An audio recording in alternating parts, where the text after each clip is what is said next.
हम लोग मंगलाचरण प्रार्थना करेंगे। ओम ज्ञानतिमिरन्धस्य ज्ञानाञ्जनशलाकया चक्षुर्मिलितं येन तस्मै श्रीगुरवे नमः। श्रीचैतन्यमनोभीष्टं स्थापितं येन भूतले स्वयं रूपं कदा मह्यं ददाति तत्पदान्तिकं। वन्देऽहं श्रीगुरो श्रीयुतापदकमलं श्रीगुरुं वैष्णवां च श्रीरूपं साग्रजातं सहगना रघुनाथं वितं तं सजीवं सावधूतं सावधूतं परिजनासहितं कृष्णचैतन्यदेवं श्रीराधा कृष्णपदा सगना ललिता श्रीशाखानं च। नमो विष्णुपदाय कृष्णपृष्ठाय भूतले श्रीमते भक्तिवेदान्त स्वामिनिति नामिने। नमस्ते सरस्वती देवे गौरवाणी प्रचारिणे निर्विशेषा शून्यवादी पाश्चात्यदेशतारिणे। नमो महावदन्याय कृष्ण प्रेम प्रदायते कृष्णाय कृष्ण चैतन्य नामिने गुरुषे नमः। हे कृष्णा करुणा सिंधु दीनबन्धो जगत्पते गोपेश गोपिका कांत राधा कांत नमस्ते। सप्त कांचन गौरांगी राधे वृंदावनेश्वरे वृषभानुसुते देवी प्रणमामि हरे प्रिये। वाञ्छाकल्पतरुभ्यश्च कृपा सिन्धु एव च पतितानां पावनेभ्यो वैष्णवेभ्यो नमो नमः। जय श्री कृष्ण चैतन्य प्रभु नित्यानंद श्री अद्वैत गदाधर श्रीवासादि गौरभक्तवृंद। हरे कृष्ण कृष्ण कृष्ण हरे हरे, हरे राम राम राम हरे हरे। मुखं करोति वाचालं कंगं लंघयति गिरिं यत्कृपा तमहं वन्दे श्रीगुरुदीनतारिणां। परमानन्दमाधवं श्रीकृष्णचैतन्यमिश्रम्। ॐ नमो भगवते वासुदेवाय। ॐ नमो भगवते वासुदेवाय। ॐ नमो भगवते वासुदेवाय। नारायण नमस्कृतं नरं चैव नरोत्तमं देवीं सरस्वतीं व्यासं ततो जयमुदीरये। नष्टप्रायेषु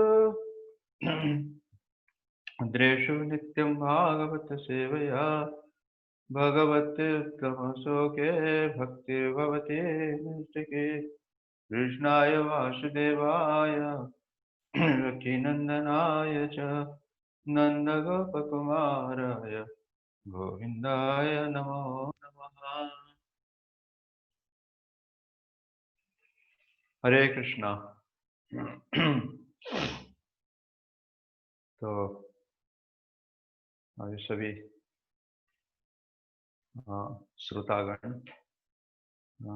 नेला जहांगीर निवासी को हार्दिक स्वागत है। श्री कृष्ण जन्माष्टमी के शुभ अवसर पर हमने पिछले हफ्ते में भी दशम स्कंद श्रीमद् भागवतम का कुछ श्लोका पर हमने चर्चा किए थे कि परीक्षित महाराज इतना उत्सुकता थे कृष्ण के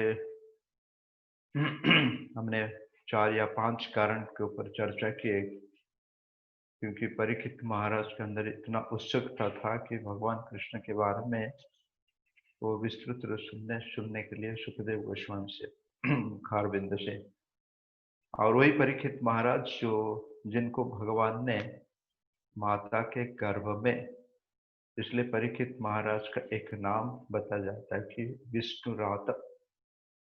विष्णुरात क्योंकि माता के गर्भ में उनको भगवान स्वयं माता उत्तरा के गर्भ में प्रवेश करके उनको बचाए थे।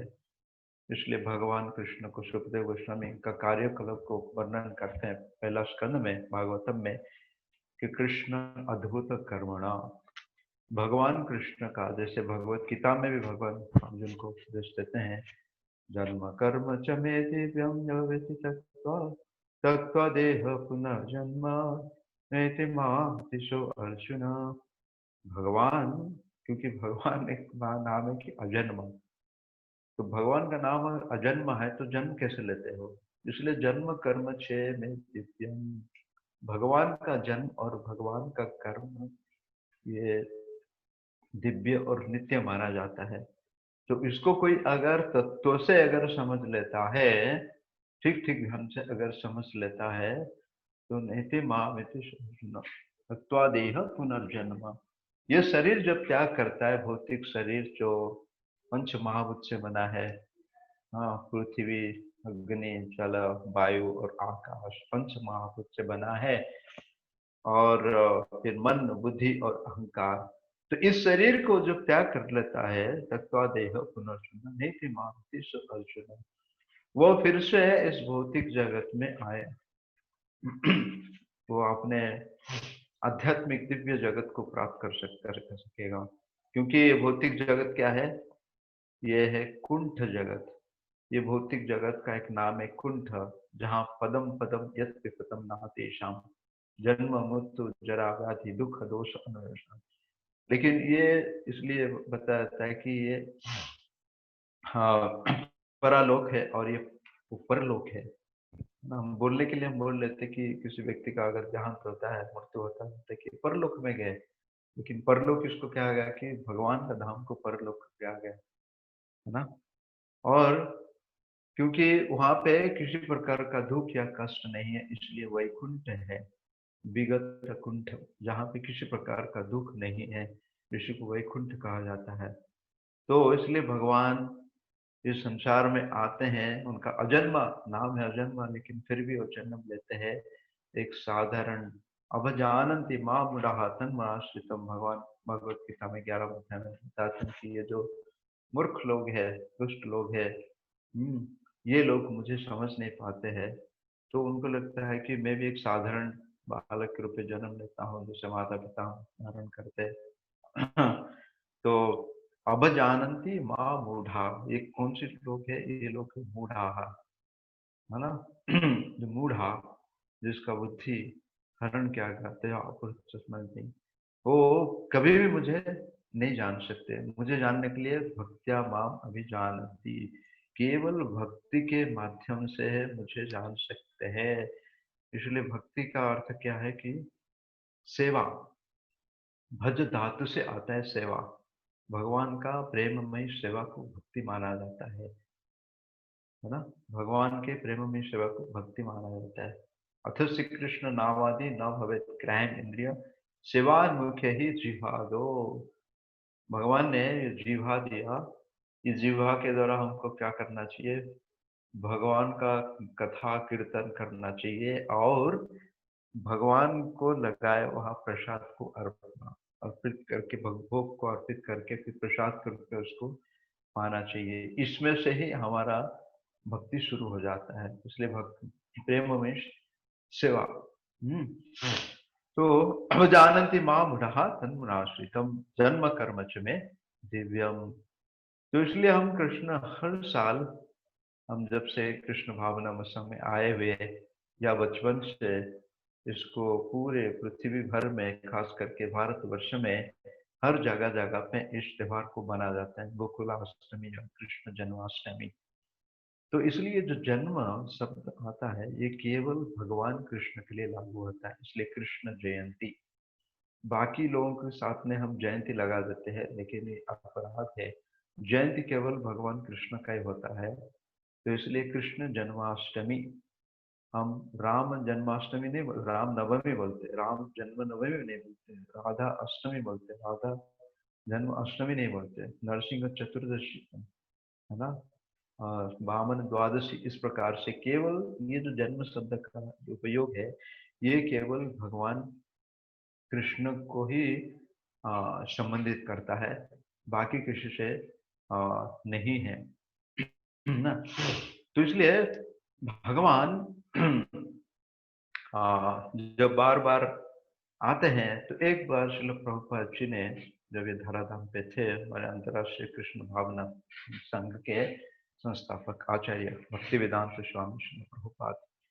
हाँ, तो हाँ, प्रभुपाद जी एक केंद्र में बिल्कुल जन्माष्टमी त्योहार के बिल्कुल 2-3 दिन पहले वहाँ पे थे, और वो तैयारी कर रहे थे कि दूसरे के केंद्र को जाने के लिए। तो वहाँ के जो निवासी थे, उस केंद्र का निवासी प्रभुपाद जी को फोन ले रहे कि प्रभुपाद जी 2-3 दिन में तो जन्माष्टमी आ रहे हैं, तो आप यहीं पे रहिए हमारे साथ और हम धूमधाम से जन्माष्टमी को मनाएंगे। तो प्रभुपाद जी उनको बोलने लगे कि कृष्ण का जन्म नित्य है, क्योंकि भगवान नित्य है, उनका लीला नित्य है। तो भगवान का जन्म कहीं ना कहीं लोक में भगवान जन्म लेते ही रहते हैं। हाँ, तो हमको नहीं समझना चाहिए कि भगवान अभी 5,000 साल पहले वृंदावन में प्रकट हुए थे, मथुरा में प्रकट हुए थे, वृंदावन में लीला किए थे, लेकिन अभी भगवान अप्रकट हो गए हैं। तो भगवान, इसलिए भगवान का 2 प्रकार का लीला होता है, एक है प्रकट लीला और है कि अप्रकट लीला, मैनिफेस्टेशन, अनमैनिफेस्ट, प्रकट और अप्रकट, है ना। तो अभी भगवान अप्रकट रूप से भी वहां पे लीला कर रहे हैं। और प्रभुपाद उसको सुंदर उदाहरण के माध्यम से दे रहे हैं कि जैसे हर दिन हम देखते हैं कि सूर्य का उगम होता है, सूर्य सुबह के समय पूर्व दिशा में निकलता है और शाम के समय फिर अस्त हो जाता है। तो इसका मतलब कि सूर्य का मृत्यु नहीं होता है, सूर्य यहाँ नहीं दिखाई पड़ता है, लेकिन दूसरे के प्रदेश में सूर्य का आविर्भाव होता है। इसलिए सूर्य सूर्य का कभी मृत्यु नहीं होता है, सूर्य का आविर्भाव होता है, सूर्य का प्रकट होता है। तो इस प्रकार से भगवान का ये प्रकट लीला और भगवान का ये अप्रकट लीला नित्य रूप से चलता रहता है। इसलिए चैतन्य चरितामृत में कृष्णदास कविदास गोस्वामी जिसका रचयिता है, वो सुंदर श्लोक में इसी को व्याख्या करते हैं, बोलते हैं कि अद्यावधि गोरा राय, जय कृष्ण से गौर से जगन्नाथ, जय कृष्ण से गौर से जगन्नाथ। अद्यावधि गोरा राय लीला करे, कोनो कोनो भाग्यवान जीव देखी बार पाए। तो चैतन्य महाप्रभु जब प्रकट हुए आज से 500 साल पहले नदी नवद्वीप मायापुर में, तो ऐसा नहीं कि फिर वो भी अप्रकट हो गए, नहीं, आज भी उनके लीला का दर्शन करते। कौन कौन थे? कोनो कोनो भाग्यवान जीव देखी बार पाए। जो भाग्यवान जीव है उस लीला को आज भी दर्शन करते हैं, है ना। तो इसलिए दर्शन, हमारा जो शास्त्र है उसको बता रखते कि दर्शन शास्त्र मतलब हमको लगता है कि हम आंखों के माध्यम से भगवान को देख सकते हैं। हाँ, प्रेमांजन चरित भक्ति विलोचन एन सदा स्मृति यम श्याम सुंदर भक्ति। हम भगवान को इस चर्म चक्षु के माध्यम से हम भगवान को देख नहीं सकते। अगर देख भी लिए तो उनको समझ भी नहीं सकते, अगर समझ उनको छू भी नहीं सकते, उनको जान भी नहीं सकते। केवल भक्ति के माध्यम से जान सकते हैं, है ना। तो भगवान को देखना मतलब क्या है? कानों के द्वारा, इसलिए दर्शन कहा जाता है इसको। इस शास्त्र को क्या कहा जाता है? दर्शन शास्त्र, मतलब कानों के द्वारा। सुनुताम सो कथम पुण्य श्रवण कीर्तनम हृदयंतस्तु अभद्राणि विधुनति सुस्ताम। जैसे हम मंगलाचरण में भी एक पद्य गाए, जो श्रीमद् भागवतम का पहला स्कंद है, नष्ट प्रायसु अभद्रेषु नित्यम भागवत सेवा, भगवती उत्तम श्लोके भक्तिर्भवति नैष्ठिकी। नष्ट प्रायेषु अभद्रेषु, नष्ट हो जाते हैं, विनाश हो जाते हैं। किसका विनाश हो जाता है? नष्ट प्रायेषु अभद्रेषु। ये तो समझ में आता है कि भद्र है अभद्र है, समझते नहीं, ये बहुत ही भद्र व्यक्ति है, बहुत ही निक व्यक्ति है। और किसी को बोलते हैं कि बहुत ही अभद्र व्यक्ति है, बहुत बदमाश व्यक्ति है, नालायक है। चलो, नष्ट प्रायेषु अभद्रेषु। तो हमारा हृदय में जिस प्रकार जो अलग अलग प्रकार का अभद्र है, काम, क्रोध, लोभ, मद, मोह, मत्सरता, मत्सरता मतलब द्वेष, वो तो भरा हुआ है। खास करके कृष्ण से द्वेष करके हम यहाँ पे आए। तो वो बोल सकता है नहीं, मैं कृष्ण से द्वेष नहीं करता हूँ, मैं तो कृष्ण को पूजा करता हूँ, मेरे आराध्य देवता है। हाँ, आराध्य देवता भगवान स्मृति, कृष्ण से भला मैं क्यों द्वेष करूंगा? हम कृष्ण से द्वेष नहीं कर रहे हैं, लेकिन परोक्ष रूप से हम कृष्ण से द्वेष कर रहे हैं, क्योंकि मम वंश जीवलोक जीवभूत सनातन। हाँ, हम सब भगवान के अंश है। जितने भी जीवराशि है, 84 लाख प्रकार का अलग अलग जीव राशि बताया गया, जो जल जल में रहने वाले, स्थल में रहने वाले, फिर कीड़े मकड़े, फिर जो जानवर है, फिर पक्षियां है, फिर मनुष्य है, वो सब भगवान के अंश है। अहम बीज प्रजापिता प्रदापिता, भगवान 14वां अध्याय में भगवत गीता में बोलते हैं। और I am the seed giving father, मैं ये सब का जो बीज है, मैं ही हूँ। अहम आदि देवानम, यहाँ नहीं, यहाँ तक भी भगवान बोलते कि अहम आदि देवानम, जितना भी देवता है मैं उनके आदि हूँ। अनादि आदि गोविंद सर्व कारण कारणम। तो जितने भी जीवात्मा है भगवान का अंश है।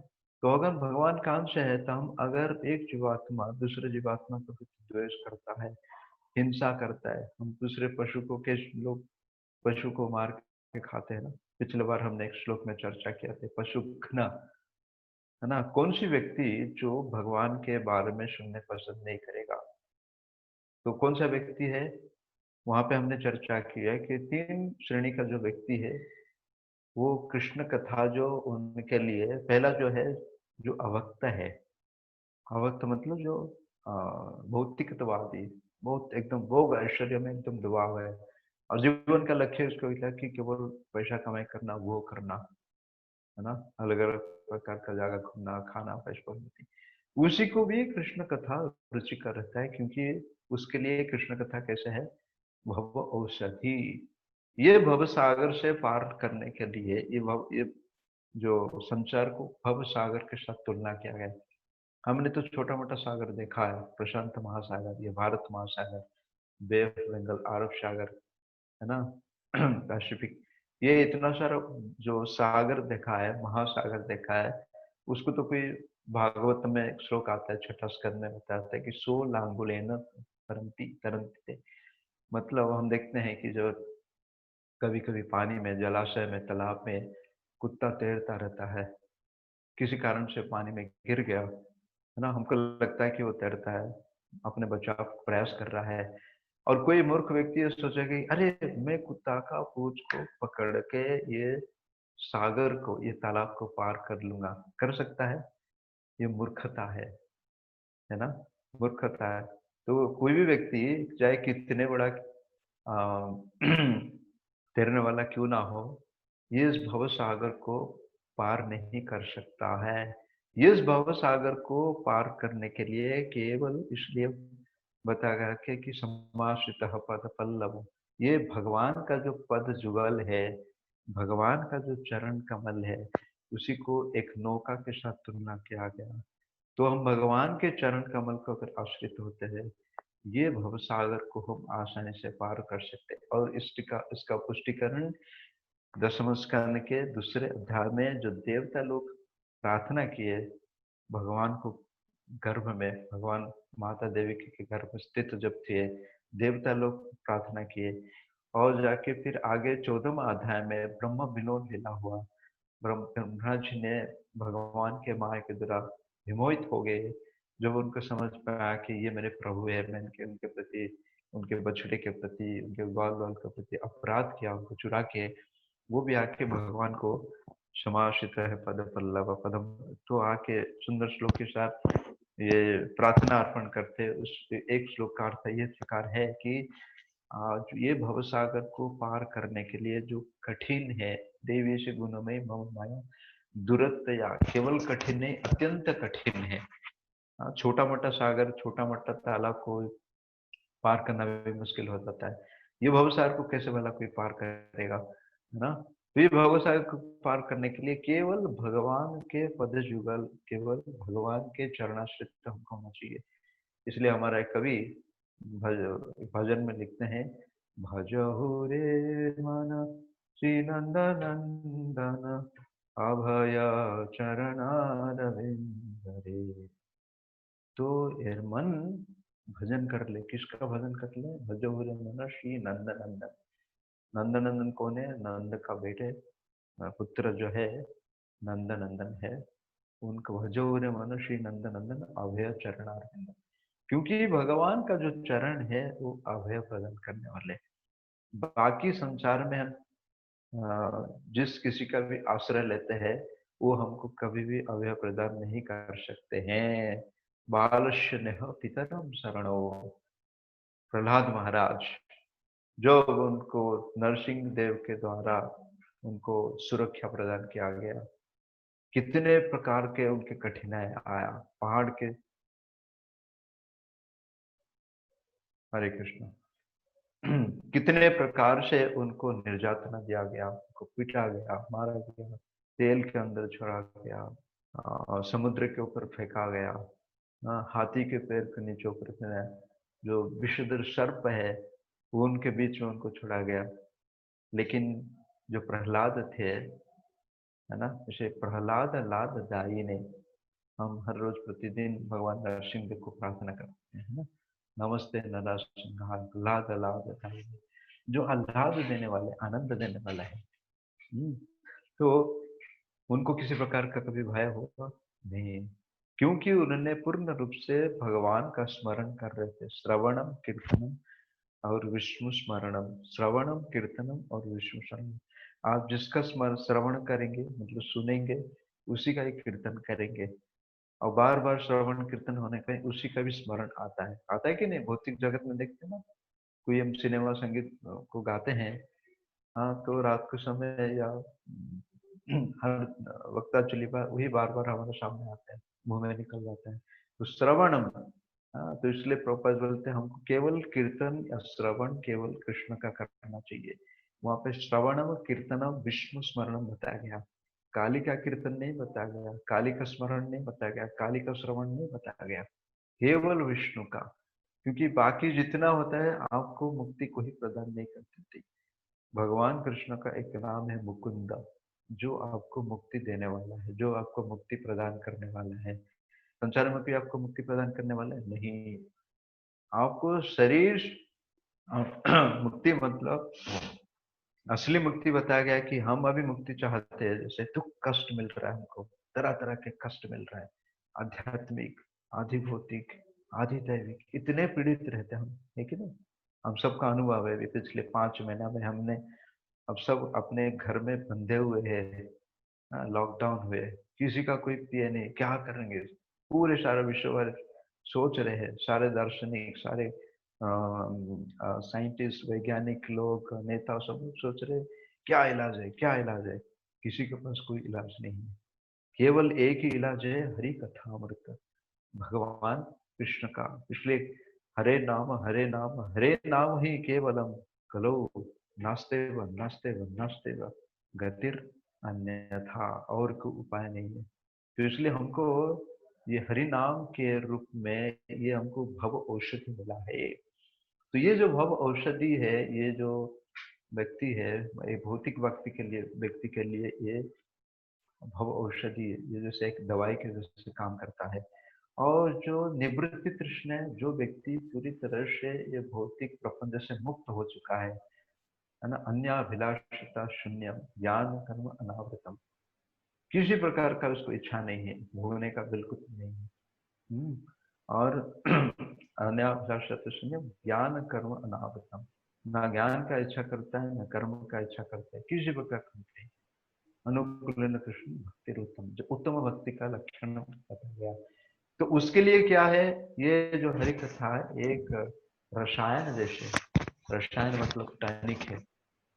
हाँ, बचपन में हम देखते हैं ना, टॉनिक आता था तो हम उसमें, हाँ, प्रसाद के बाद, भोजन के बाद 1 चम्मच खाना पड़ता था, लेकिन हम छुपा के क्या करते, उसको पी लेते थे क्योंकि बहुत मीठा लगता था, है ना।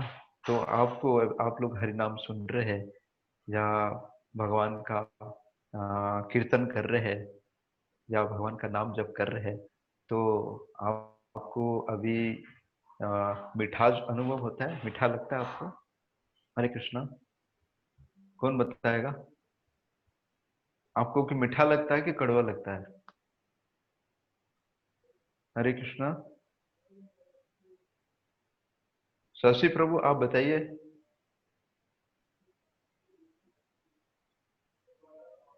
अनम्यूट कीजिए, आप बताइए। मीठा लगता है प्रभु जी?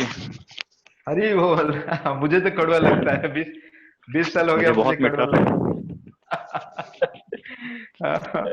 एक, एक, एक है ना, शास्त्रों बताता है कि मधुरम मधुरम मधुरापि, भगवान का है ना नाम तो इतना मधुर है, भगवान का रूप मधुर है, भगवान का नाम मधुर है, भगवान का गुण मधुर है ना। लेकिन हमको कड़वा क्यों लगता है? क्योंकि अभी अभी हमारा जीवा में क्या है, जन्डिस का बीमारी है ना। कभी छाली आ जाता है ना जीवा में, तो जब छाली आ जाता है तो आपको बिल्कुल मिठास नहीं लगता है। कुछ भी खाओ तो आपको बिल्कुल स्वाद नहीं आता है।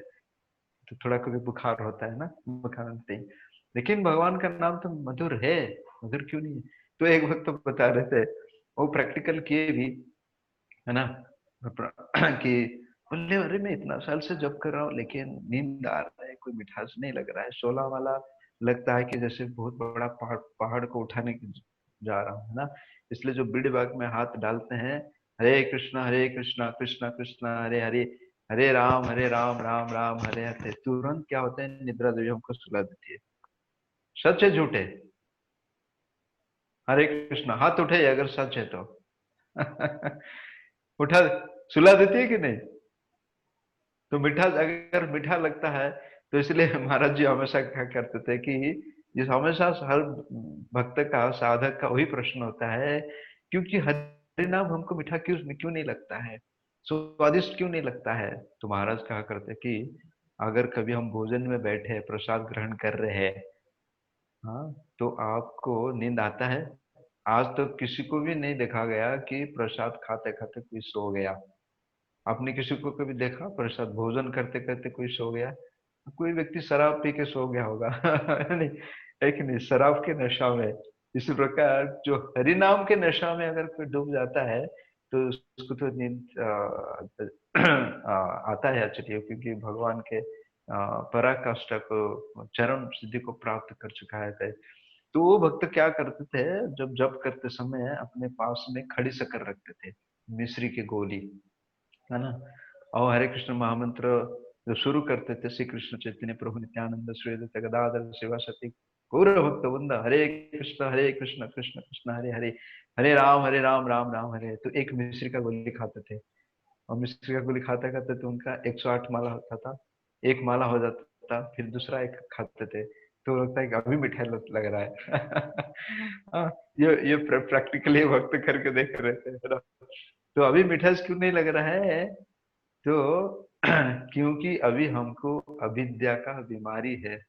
जिस प्रकार से आप भोजन करते समय, है ना, हमको कोई आके अगर डिस्टर्ब कर रहा है, कोई फोन आ रहा है, कोई कुछ पूछना चाहता है, आप बोलते पहले खाने दो, पहले खाने दो, इसके बाद मैं जवाब दूंगा, है ना। तो इस प्रकार से अगर हम सावधानी से, बिना किसी अपराध से, सावधानी से अगर हम भगवान का, कृष्ण का नाम उच्चारण करेंगे, हरे कृष्ण कृष्ण कृष्ण हरे हरे, हरे राम राम राम हरे हरे, तो इसका जो मिठास है हमको अनुभव होगा।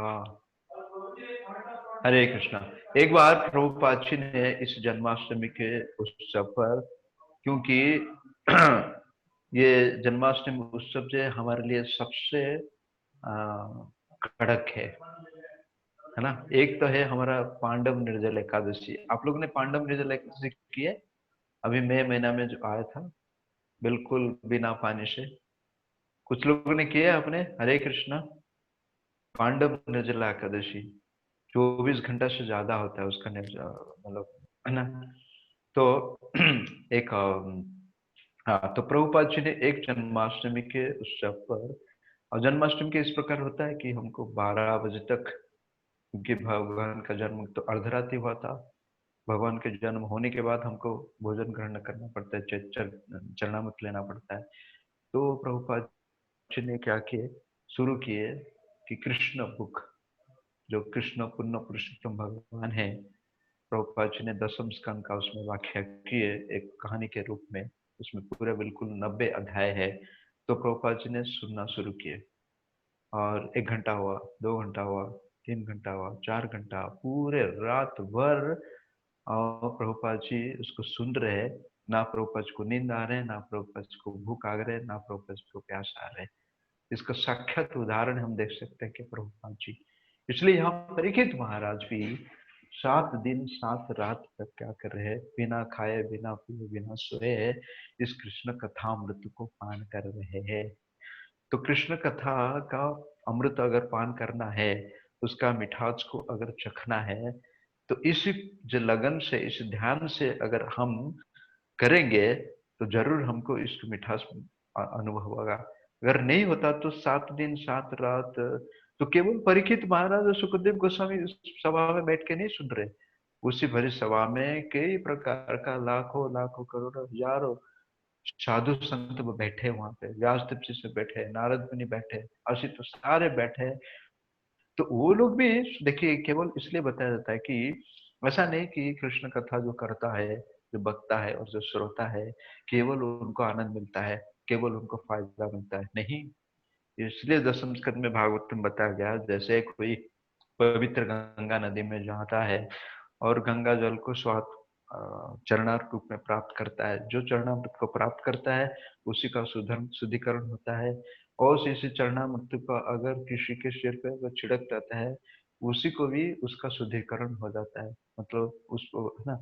तो इस प्रकार से जो भक्ता है उसको फायदा होता है, जो श्रोता है उसको फायदा होता है, और जो प्रश्न पूछता है उसको फायदा होता है, और वहां पे जितने भी बैठे हैं सबको ये कृष्ण कथा फायदा करता है। लेकिन सबसे ज्यादा फायदा किसको होता है?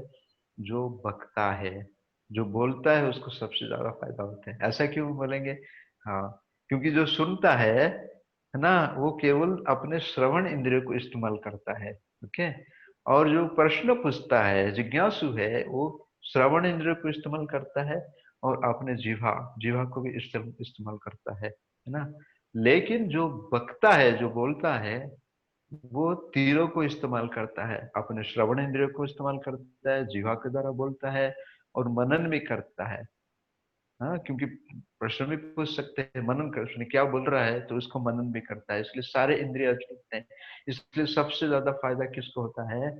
जो वक्ता को सबसे ज्यादा फायदा होता है। तो इसलिए भगवान भगवत गीता में बताते हैं कि 18वां अध्याय में कि कौन व्यक्ति है मुझसे प्रिय है, कौन व्यक्ति मेरे से प्रिय है, जो मेरा प्रचार करता है। इसलिए चैतन्य चरितामृत में चैतन्य महाप्रभु का उपदेश उपदेश है हम सबके लिए, भारत भूमिले होइले मनुष्य जन्म जार, जन्म सार्थक करी करो परोपकार। हम सभी परोपकार करना चाहते हैं ना। हाँ, क्योंकि दूसरे को कष्ट को हमको देखा नहीं जाता है। कोई दुखी है, कोई आर्तो है, कोई अर्थार्थी है, कोई पीड़ित है, बीमारी है, हम देखते हैं ना। तो हमारा स्वाभाविक है कि हमारे अंदर दया उत्पन्न होता है। हम 1-2 रुपया देना चाहते हैं, किसी को भोजन खिला देता है, कोई किसी को कपड़ा दे देता है, कोई उसको दवाई देता है ना। आजकल तो पुणे में ऐसा एक व्यक्ति था, तो वो जाता था जहाँ पे जो झोपड़पट्टी में लोग रहते थे, उनसे वो बच्चे लोग को कंप्यूटर शिक्षा देता था।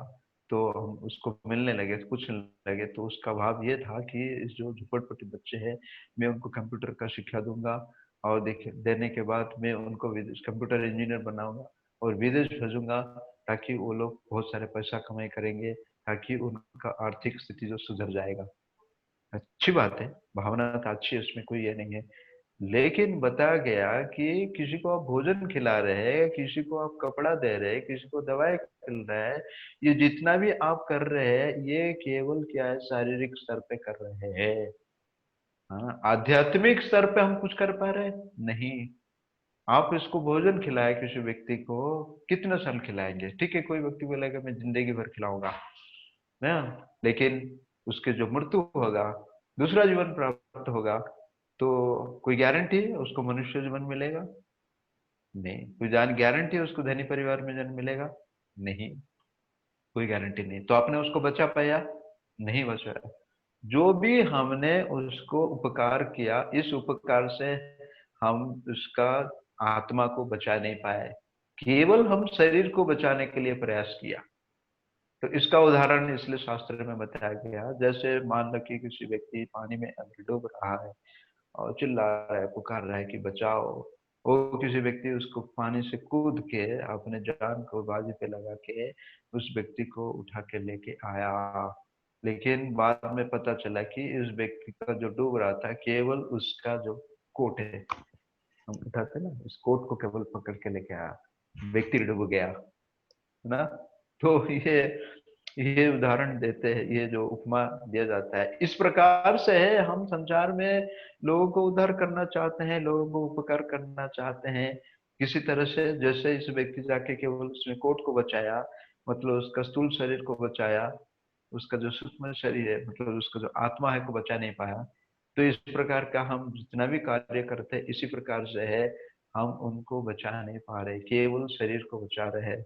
इसलिए जन्म सार्थक करी करो परोपकार, जार देखो तारक हो कृष्ण उपदेश, अमर आज्ञा गुरु तार देश। इसलिए भगवान कहते हैं कि ना मेरे से कोई प्रिय है, ना मेरे से कोई प्रिय हुआ जो मेरा वाणी का प्रचार करता है, जो मेरा वाणी का प्रचार कर रहा है। तो सबसे प्रचार का जन्म सार्थक करी करो उपकार, है ना। आज का टॉपिक है कि जन्माष्टमी से हम क्या सीख सकते हैं, जन्माष्टमी को कैसे मनाएंगे, है ना। तो जन्म सार्थक करी परोपकार। हाँ, मैं खूब डूब रहा हूँ तो मुझे केवल उद्धार करना चाहिए, मेरा उद्धार केवल सोचना चाहिए। कैसे? ये हरे कृष्ण महामंत्र को अपनाए नहीं, है ना। और इसी के माध्यम से ही हमारा उद्धार होगा, और कोई उपाय नहीं है। हरे नाम हरे नाम हरे नाम है केवल, कलो नास्ते वो नास्ते वो नास्ते वो बुद्धि रमता। और तो ये बताया गया 11वें स्कंद में भागवतम में, कलो दोषो निधि राजन हस्ति एक महान गुण, कीर्तन देवश्च मुक्त संग परम ब्रजे। हाँ, कलो दोष निधि राजन, ये दोष का भंडार है, दोष का समुद्र है कि नहीं। मुझे लगता है कि नैला और जांगीर वासी के अंदर कोई दोष नहीं है, बिल्कुल मुक्त आत्मा है, बिल्कुल शुद्ध है ना। नित्य सिद्ध कृष्ण प्रेम साध्य को मुनाई, श्रवण आदि शुद्ध चित्त करे दे हे। हम भगवान के नित्य सिद्ध है, भगवान का अंश है। ईश्वर परम कृष्ण सच्चिदानंद विग्रह, अनादि आदि गोविंद सर्व कारण कारण। हम भगवान का अंश है, इसलिए सत्य चित और आनंद है। हम है सच्चित आनंद है। लेकिन अभी क्या है हमारे अंदर, जो अहंकार का ये पोशाक पहना है, अहंकार है, अहंकार से चूर है। अहंकार के ऊपर फिर मन है, बुद्धि है, बुद्धि के ऊपर फिर मन है, और मन पे फिर इंद्रिया है और शरीर है ना। 5 जो स्थूल शरीर है और 3 जो सूक्ष्म शरीर है, और इसके ऊपर फिर अंदर जो क्या आत्मा है। तो आत्मा आत्मा के अंदर इतने सारे क्या गया लेयर, कवर आ गया एक्चुअली। तो इसलिए हमको समझ नहीं पाते आजकल कि मैं कौन हूँ, मैं कौन हूँ। एक बार एक भक्त ने एक बहुत ही ऐसे साधारण व्यक्ति, हरे कृष्णा तो उसका एक्सीडेंट हो गया अमेरिका के शहर में, तो उसका याददाश्त चला गया। तो रास्ता में ढूंढते बोल रहा है कि मैं कौन हूँ, हुआ मैं कौन हूँ, चिल्लाते रहते। और हमारे कुछ भक्त लोग जा रहे थे प्रचार करने के लिए, ग्रंथ का वितरण करने के लिए, तो उनको सुनाई पड़ा कि अरे कोई व्यक्ति पूछ रहा है कि मैं कौन हूँ, मैं कौन हूँ, मैं कौन हूँ, है ना। तो इनको लगा कि अरे ये तो सबसे अच्छा व्यक्ति है, क्योंकि जिज्ञासु, भगवान बताया गया कि 4 प्रकार श्रेणी का व्यक्ति मेरे पास आता है, मेरे शरण लेते हैं। आर्तो जो दुखी है, अर्थार्थी जिसको धन चाहिए, और जिज्ञासु जो जिज्ञासा करता है मुझे दुख मत दे, वो चौथा जो ज्ञानी है। तो उनको लगा कि अरे ये तो जिज्ञासु है, ये तो पूछ रहा है कि मैं कौन हूँ। हाँ, मैं कौन हूँ। तो भक्त लोग जैसा कि उसको मिले तो उसने पूछा मैं कौन हूँ। तो भक्त लोग उसको बोलने कि आपका जवाब हमारे पास है, आप कृपा करके हमारे साथ आएंगे, तो बोला चलिए। तो भक्त लोग उसको लेके मंदिर में रखे और उनको ये आत्मज्ञान का शिक्षा दिए, गीता और भागवतम का बताया कि आप आत्मा हो, आप शरीर नहीं हो, आप भगवान का अंश हो, आप ये हरे कृष्ण कीर्तन कीजिए। तो उसने मुंडन कर लिया, साफरन वेश धारण कर लिया, कंठी माला पहन लिया, जप कर लिया और दीक्षा भी हो गया। और कुछ साल के बाद वो ऋषि घर में, और उसका सेवा कहाँ था किचन में, भगवान के दूसरे घर में वो सेवा कर रहा था। तो कुछ सामान निकलते निकलते क्या हो गया, उसके सिर के ऊपर एक आलू का बोरा गिर गया। जो आलू का बोरा गिरा तो उसका जो याददाश्त चला गया था, उसका याददाश्त आया वापस। जब उसका याददाश्त वापस आया तो अपने आप को देखने लगा, अरे ये साफरन कैसे पहन लिया मैं भगवान किस तरह। अपने सिर को देखा कि एक भी बाल नहीं है। फिर इससे कुछ चोटी देखा उसने अपनी, अब कंठी माला भी आ गया है, कुछ माला लगा हुआ है। फिर देखा कि मिट्टी का कुछ दाग लगा हुआ है सिर पे। अपने आप को आश्चर्य नहीं कि पूछने लगा भक्त लोग को। फिर भक्त लोग ने उसका पूरा इतिहास बताया। हाँ, तब तो भक्त बन चुका था। तो उसने अपने जो पुर्ज जो घर था, घर वाले भी ढूंढ रहे थे, पता नहीं अपने घर वापस याद आया उसको मैं यहाँ रहता था। वो घर में जाके उसने बताया कि और लेकिन वापस आया, क्योंकि पूरी तरह से उसने भक्त बन गया था। तो मैं कौन हूँ देखिए ना। तो कोई भी भगवान का भक्त बन सकता है। तो इसलिए हम चर्चा कर रहे थे कि ये जो कृष्ण कथा है कैसे तीन प्रकार के जो श्रेणी लोगों को के लिए उपकारी है। किसी के लिए वो दवाई है, किसी के लिए वो टॉनिक है, रसायन है, और जो मुमुक्षु जो मुक्ति का आशा करते हैं, ये जो भगवत जो भौतिक प्रपंच से मुक्ति पाना चाहते हैं, तो उनके लिए भी कृष्ण कृष्ण कथा उपलब्ध। लेकिन एक जो श्रेणी है, जो आत्मा है, आत्मा पशुक न है, पशु को हत्या करने वाले, पशु मांसाहार करने वाले, और जो आत्मा है, जो आत्मा के बारे में बिल्कुल कोई उसके इच्छा नहीं है, तो ऐसे व्यक्ति के लिए ये क्या है, ये जो कृष्ण कथा क्या है, बिल्कुल कड़वा दवाई जैसे लगता है। वो उसके वो कभी इसको इंटरेस्ट नहीं लेता थे। लेकिन फिर भी चैतन्य महाप्रभु इतने कृपा करके कि नमो महावदान्य कृष्ण प्रेम प्रदायते कृष्णाय कृष्ण चैतन्य नामिने गौरक्षे नमः। जो चैतन्य महाप्रभु इतने कृपालु है, देखिए जगाई और मधाई के उन्होंने उद्धार किए थे। हाँ, कैसे जगाई मधाई का उद्धार किए, पापी ताफी जत चिल्ल हरि नाम उद्धारिल तार साखी जगाई मधाई। लोग इतने पाप किए थे, इतने किए थे, उसका तुलना कोई नहीं कर सकते, है ना। हमने ड्रामा देखा ना जगाई मधाई का, क्या क्या पाप किए थे। तो ये कलयुग में बताया जाता है कि हर व्यक्ति क्या है, जगाई मधाई है, किसी न किसी तरफ से क्या करता है, वो पाप करता है। हाँ बोलेंगे नहीं मैं तो मांसाहार नहीं कर रहा हूँ, नशा नहीं पान कर रहा हूँ, जुआ सट्टा नहीं कर रहा हूँ, हाँ व्यभिचार नहीं कर रहा हूँ, मैं कैसे पाप कर रहा हूँ। हाँ, हम भगवान से मुंह मोड़ लिए। कृष्ण भूलिया भगवान करे, निकटस्थ माया तारे झपटिया धरे। सबसे दुख की बात है कि हमने कृष्ण को भूल गए। हाँ, कृष्ण को हमने भूल गए। हाँ, कृष्ण को भूल गए ना, कृष्ण भूलिया भगवान करे, निकटस्थ माया में तो झपटिया थे। कृष्ण से मुंह मोड़ लिए, तो जैसे मुंह मोड़ लिए तो माया हमको झपट लेते हैं। जैसे हम सूरज को, अगर सूरज के प्रति हम देखते हैं तो हम अपना छाव नहीं दिखाई पड़ता है। लेकिन सूरज को हम अगर मुंह मोड़ के खड़े होते तो हमारा सामने बिल्कुल हमारा छाव आता है। तो कृष्ण बोलिया भगवान से करे, निकटस्थ माया करे झपटिया धरे। तो इसलिए हम कृष्ण को भूल चुके हैं, इसलिए इस संसार में हम कृष्ण को ढूंढ रहे हैं। इसलिए कृष्ण शब्द का अर्थ क्या है, सर्व आकर्षक। सर्व आकर्षक, हमको अच्छा चीज देखना पसंद होता है, अच्छा भोजन करना, स्वादिष्ट भोजन चखना है, अच्छा सुनना होते हैं, अच्छा सुगंध वस्तु को ग्रहण करना, अच्छा कोई मुलायम वस्तु को स्पर्श करना, है ना। ये पांच जो इंद्रिय है, ज्ञान इंद्रिय के माध्यम से हम अच्छा ही ढूंढते हैं एक्चुअली। और सारे अच्छा कहाँ से आता है, कृष्ण से आता है। सर्व आकर्षक अत्रि, सो हर व्यक्ति ये कृष्ण को ढूंढ रहा है, लेकिन उसको पता नहीं एक्चुअली कृष्ण कहाँ मिलने वाला है। जैसे भागवत में उदाहरण दे रहा है, जैसे एक मुर्ग है, मुर्ग के अंदर, कई मुर्ग के अंदर कस्तूरी रहता है, और सुगंध इतना सुगंधित आता है, वो पागल हो जाता है कस्तूरी को ढूंढते ढूंढते, और उसको कहीं दिखाई नहीं पड़ता है। दौड़ते दौड़ते दौड़ते दौड़ते भागते थे, उसका मृत्यु हो जाता है ना। लेकिन वो कस्तूरी कहाँ से आता था, उसके खुद के शरीर से वो कस्तूरी का सुगंध निकलता है। इस प्रकार नित्य सिद्ध कृष्ण प्रेम साध्य करुणाए श्रवण आदि शुद्ध चित्त करे थे। हम कृष्ण का नित्य है, भगवान कृष्ण नित्य है, हम उनका अंश है, इसलिए हम भी नित्य है, हम भी सच्चिदानंद विग्रह है।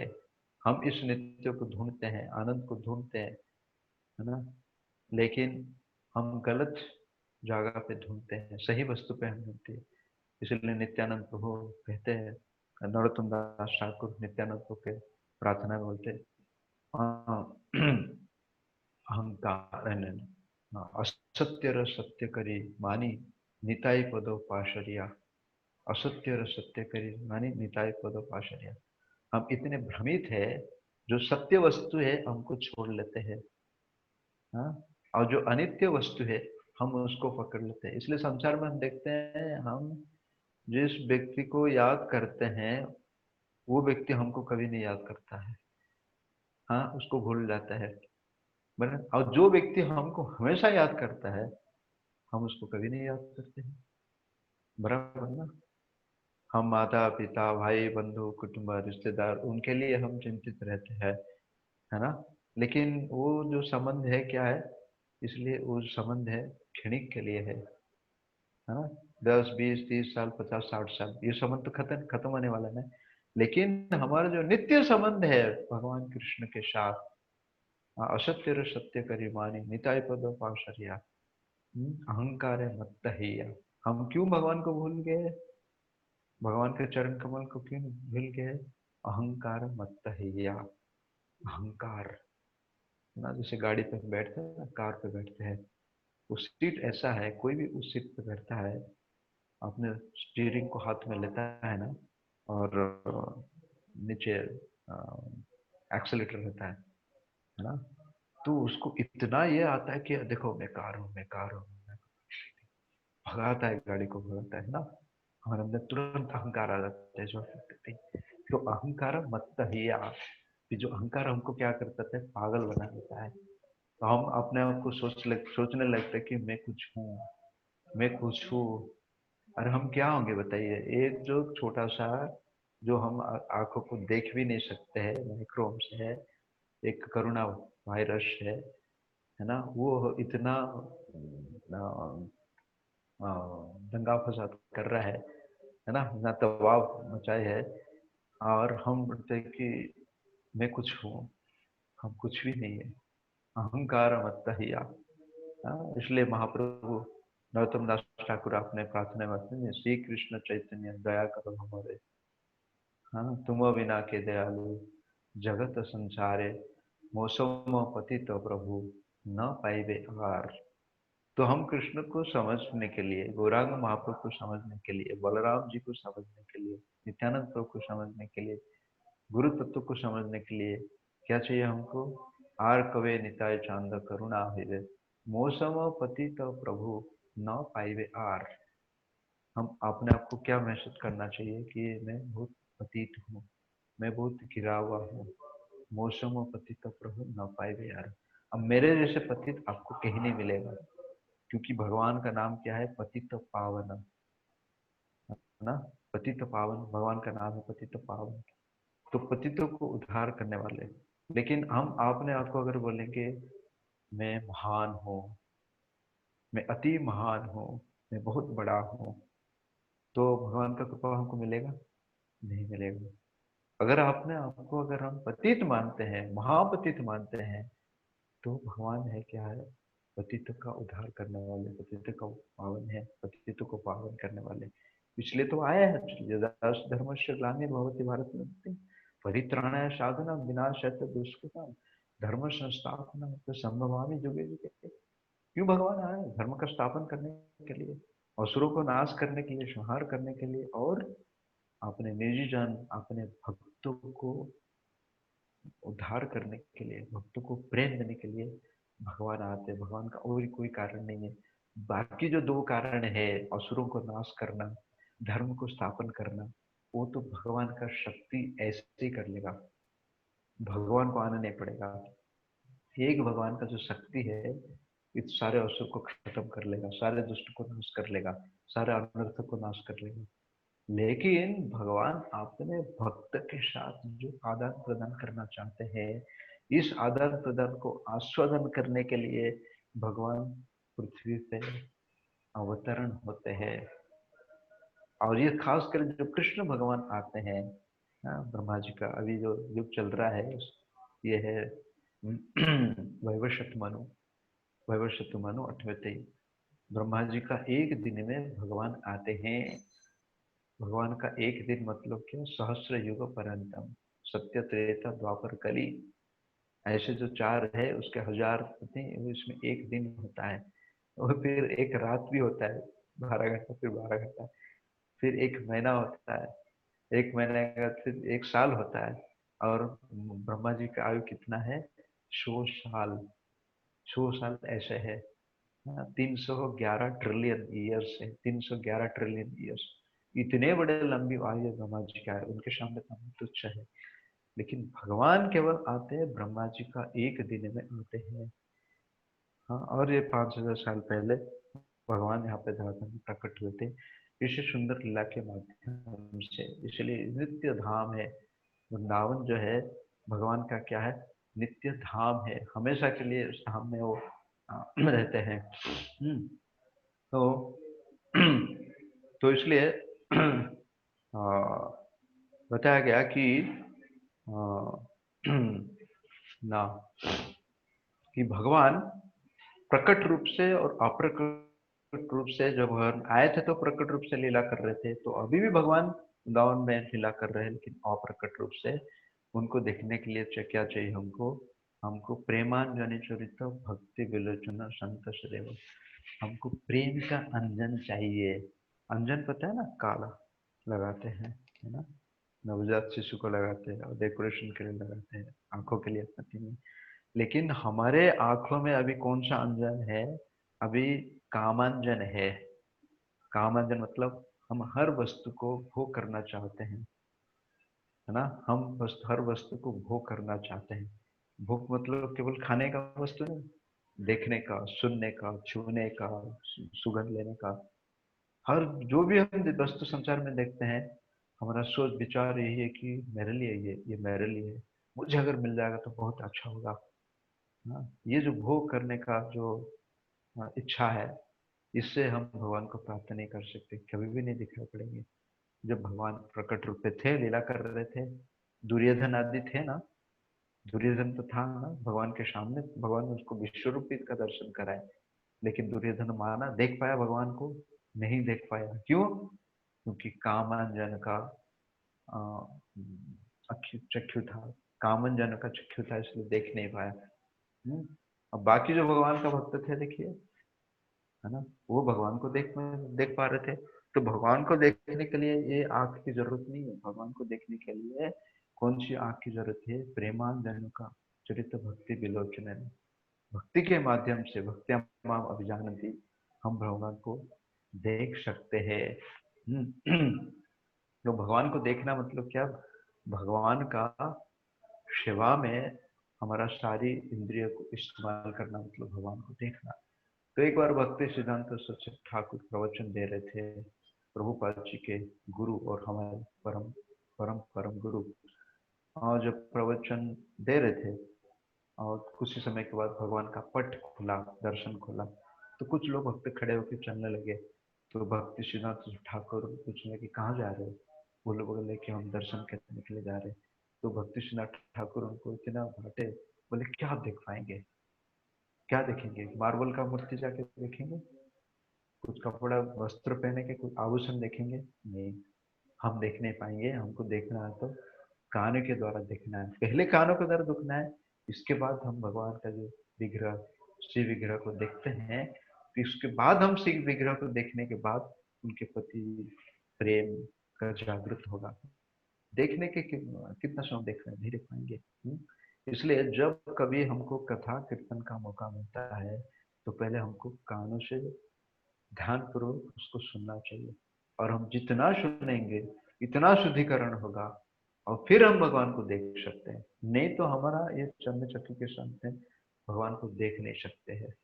ना, बिल्कुल असंभव है कि नहीं। तो तो ये परीक्षित महाराज बताते हैं कि सुंदर श्लोक के माध्यम में कि पिबंतम त्वम मुखाम भोजो अच्युत हरि कथामृत नई शुद्धा कृतिम कृत माम। परीक्षित महाराज बता रहे हैं सुखदेव गोस्वामी को, ना मुझे प्यास सता रही है, ना मुझे भूख सता रही है, ना मुझे नींद सता रही है।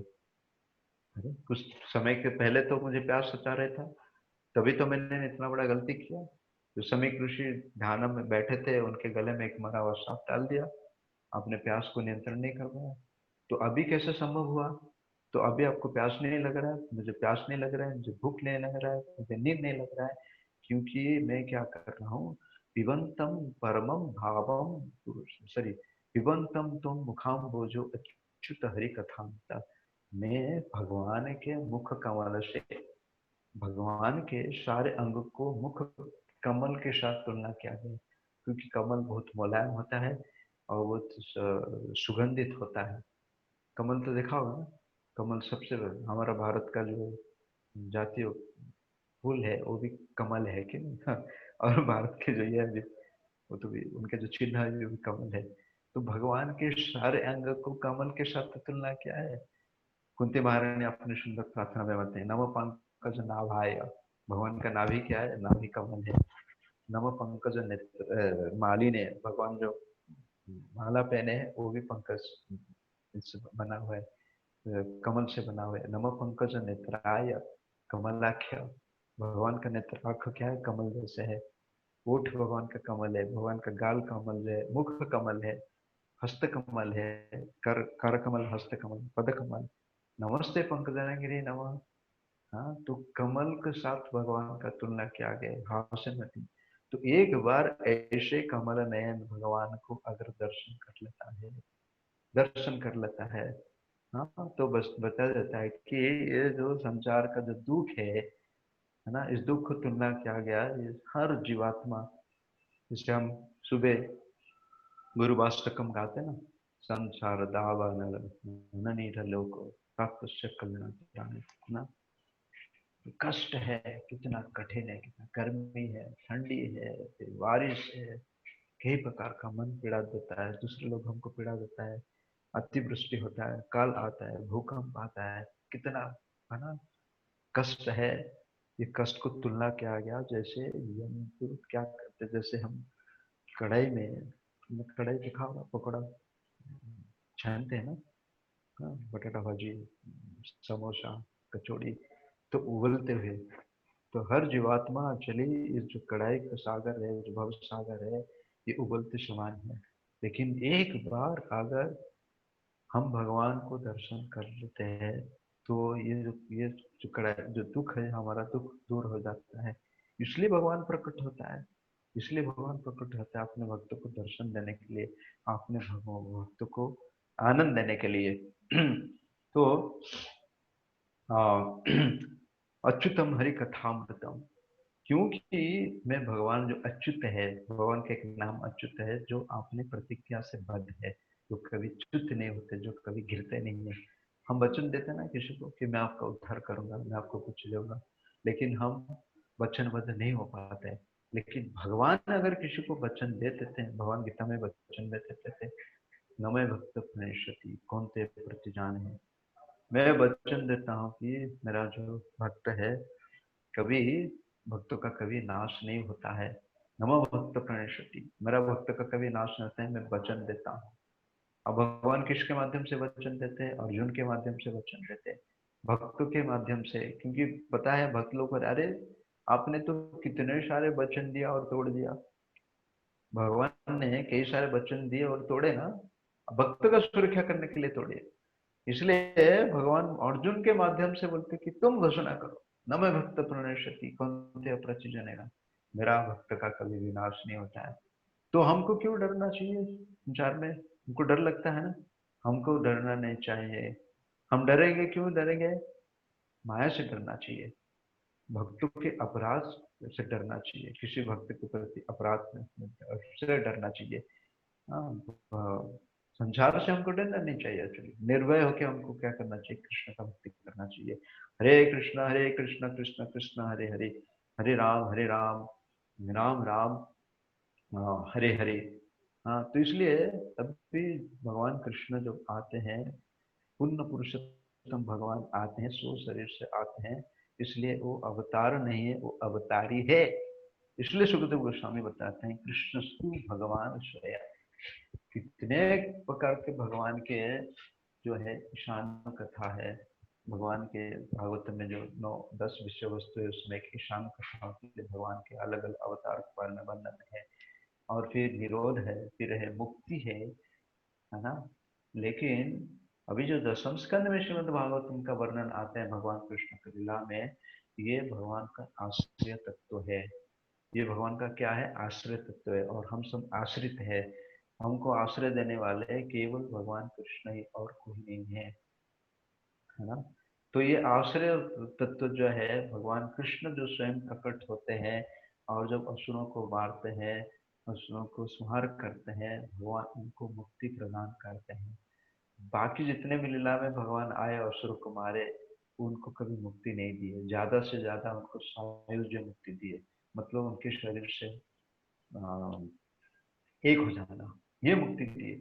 लेकिन भगवान आपने यहाँ पे जो असुरों को माने, भगवान ने अपने सृष्टि, सामीप्य, सारूप्य और शालुक्य, भगवान आपने धाम दिए, भगवान ने अपने रूप भी दिए किसी को, भगवान ने आपके सामने भी दिए, और भगवान के जैसे ऐश्वर्य है वो ऐश्वर्य भी प्रदान किए। ये 4 प्रकार का जो मुक्ति प्रदान किए खास कर भगवान थे। तो इसलिए जो कृष्ण लीला क्या है, बहुत ही मधुर है और बहुत लाभदायक है, और ये शुद्धिकरण का केवल एक निमित्त कैसे भी है, लेकिन साधु साधु पदे पदे।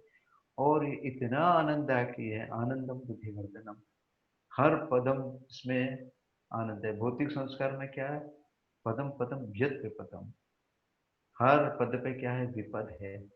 लेकिन भगवान का, कृष्ण का अगर हम कथा सुनते हैं, तो साधु साधु पदे पदे, तो यहाँ पे क्या होता है, किसी प्रकार का दुख नहीं आता है हमको, हमेशा क्या करता है, आनंद प्राप्त होता है ना।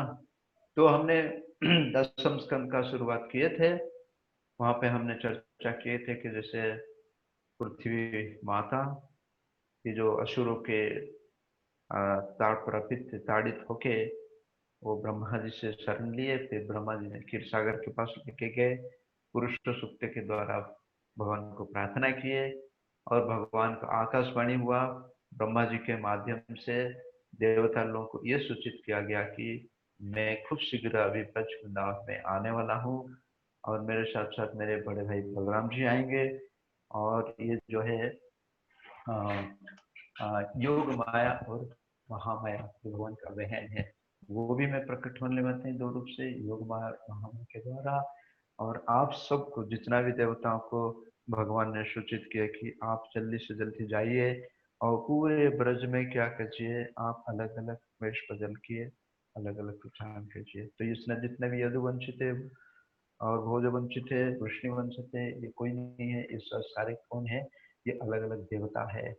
और जितने भी गोपी थे, उसने बताया कि नित्यचर गोपी थे, है ना, जो, और भगवान के नित्य सहचरी वो भी थे, और मुनिचर गोपी थे। भगवान राम जी के लीला में जब भगवान राम वनवास में जा रहे थे, दंडकारण्य में जो बड़े बड़े मुनि लोग तपस्या कर रहे थे, तो भगवान के स्वरूप को देख के भगवान इतने सुंदर थे ना, और मलांग थे, तो उनके मन में इच्छा प्रकट हुआ। तो राम जी ने बोले कि आप मुझे, जब मैं जब कृष्ण लीला में आऊंगा द्वापर में, आप मुझे प्राप्त कर सकते हैं, है ना। तो ये जो गोपी थे वो भी 3 प्रकार के, और देवश्री गोपी थे, ये देवता के श्री जो आए वो भी गोपी थे इसमें थे। तो सारे गोपियां भी जो थे वो भी देवता है, देवी है। तो इस प्रकार से ब्रज में पूरे जो क्या है, खास करके हम देखते हैं कि 5 पांडव है। वो कौन है 5 पांडव, युधिष्ठिर महाराज है, वो धर्मराज है, फिर वायु के पुत्र है भीमसेन है, फिर इंद्र के पुत्र जो है वो अर्जुन रहे, और अश्विनी कुमार के पुत्र नकुल और सहदेव रहे, तो इस प्रकार से पूरे ब्रज में भगवान जब आए तो उसने हर प्रकार से चले उनके पार्षद उनके प्रिय व्यक्ति थे। तो इसलिए परीक्षित महाराज तो ये आगे बताने जा रहे थे कि कैसे ये मथुरा का वर्णन कर रहे थे कि मथुरा जाते हैं नित्यम सन्निहित हरि।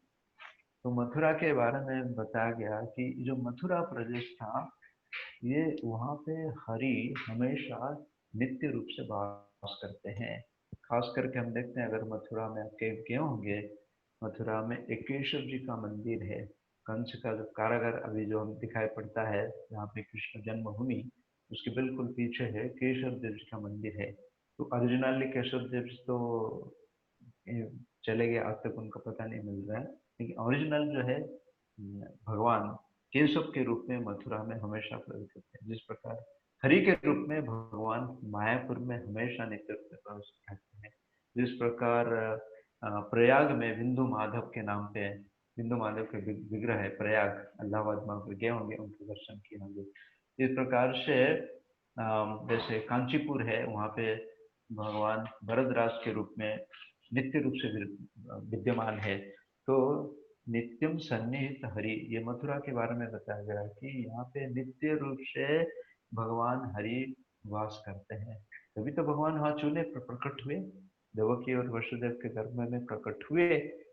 तुमने हमने चर्चा किया था कि कंस देवकी का जो छोटा गर्भ छठा संतान हुए, एक एक करके कंस के द्वारा मारा गए। फिर सातवां संतान हुआ, वो बलराम जी संकर्षण हुए, उनके गर्भ को स्थानांतर किया गया रोहिणी के गर्भ में।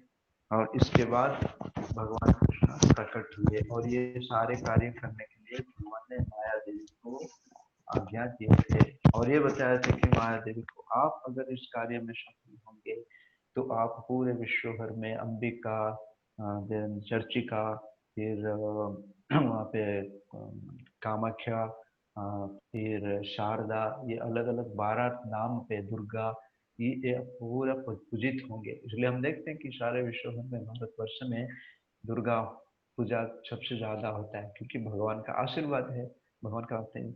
लेकिन एक महत्वपूर्ण विषय यहाँ पे चर्चा हो रही है कि भगवान यहाँ पे दो प्रकार से माया, योग माया और महामाया, दोनों प्रकार से प्रकट होते हैं। जो भगवान के भक्त को जो मोह करने वाले वो है योग माया, लेकिन जो अभक्त को मोह करने वाले वो है योग माया। जिस प्रकार कंस का कारागार में हम देखते हैं कि भगवान प्रकट हुए चतुर्भुज के रूप में धारण पे, तो वहां पे जितने भी पहरेदार थे सब लोग नींद में सो गए, पूरे मथुरावासी सो गए कि नहीं। और यहाँ तक कि यहाँ पे वृंदावन में भी वो भी सो गए थे, इस गोकुल में किसी को कुछ पता नहीं चला, है ना। तो तो जो मथुरा में जो ये पहरेदार जितने भी लोग थे सो गए, वो कौन सी माया था? वो था महामाया, है ना। लेकिन तो भगवान के जो भक्त लोग जो इस माया में मोहित हो जाते हैं वो है योग माया। अभी यशोदा में भगवान का लीला, सुंदर लीला की थी, जिसके मृदु भक्षण लीला, भगवान ने मिट्टी खाए थे और जो मुंह खोलने के लिए बोले तो जो मुंह खोले तो यशोदा मैंने पूरा ब्रह्मांड को अपने मुंह में कृष्ण का मुंह में दर्शन किए। और जिस टाइम में बिल्कुल भ्रमित हो गए, अपने आप को भी देखने लगे। वो कौन सा माया था? वो था योग माया।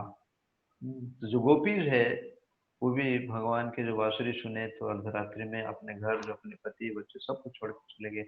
वो कौन सा माया था? वो भी योग माया के द्वारा था, महामाया नहीं था। अगर माया माया होता था तो अपने पति अपने पिता माता, उनको सास ससुर उनको गुस्से करते होते, किसी प्रकार का उनकी, है ना। तो इस प्रकार से कंस जो क्या कर रहा था, जो कंस जो फिर भगवान आठवां कि हम क्योंकि इससे पहले भी हमने ये है कि कंस जिस समय अपने भगिनी, क्योंकि मथुरा में सूर्यसेन और उग्रसेन ये दोनों राजा हुआ करते थे, और दोनों के बीच में इतना बहुत ही मित्रता था। सूर्यसेन और उग्रसेन कोई अलग अलग प्रदर्शन नहीं थे, लेकिन भागवत में बताया था कि सुरसन जो है अलग प्रदेश से आए थे, लेकिन वो भी मथुरा में रह रहे थे, और दोनों के बीच में बहुत ही मित्रता का भाव था, संबंध था।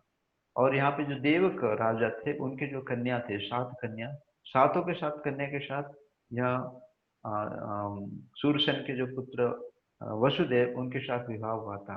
और जो 7वां जो कन्या थी देवकी, उनके साथ उनका विवाह था, ये अंतिम थे। और कंस का देवकी के साथ इतने प्रेम था, इसलिए उसने क्या किया, उनका विवाह उससे हुआ, विदाई उससे हुआ। कंस ने खुद बोला कि मैं अब मेरा बहन का रथ चलाऊंगा। इतने बड़े व्यक्ति, देखिए राजा है, और सबके सामने अपने बहन और जीजाजी को पीछे बैठा के वो घोड़ा रथ चला रहा है, तो कितना प्रेम होगा आप सब अपने भक्ति थी। और ये सगी बहन भी नहीं है ना, ये देव का कार्य है, और ये सगी बहन नहीं है। फिर भी देवकी के प्रति उनका इतना प्रेम था कंस थी। लेकिन अब क्या हुआ, जो व्रत चला रहा था और बहुत आनंद में था, सारे जो ये दिख रहे थे मथुरावासी, और कुछ ही दूर पे था, एक ही शहर में था। देवक के देवक वहां से, देवक राजा से, और ये वसुदेव के घर में जाने वाले थे, सुरसन के घर में, तो उसी एक ही शहर में तो था, कुछ ही दूर का तो रास्ता है।